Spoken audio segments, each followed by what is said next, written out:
Paying for OnlyFans using the PayPal. In today's video, I'm going to teach you how to pay for OnlyFans using the PayPal. So in order to do that, you have to go to your Google and search for OnlyFans and then go to their official website.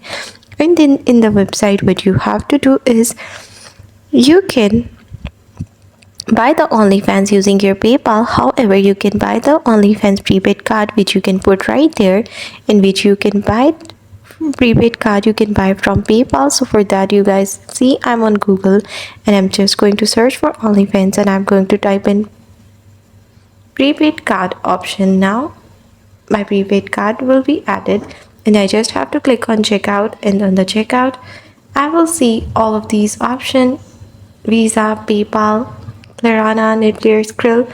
So I just have to select PayPal as my payment method, and that's all. That's how you will be able to pay for OnlyFans with PayPal. Thanks for watching. Don't forget to like and subscribe.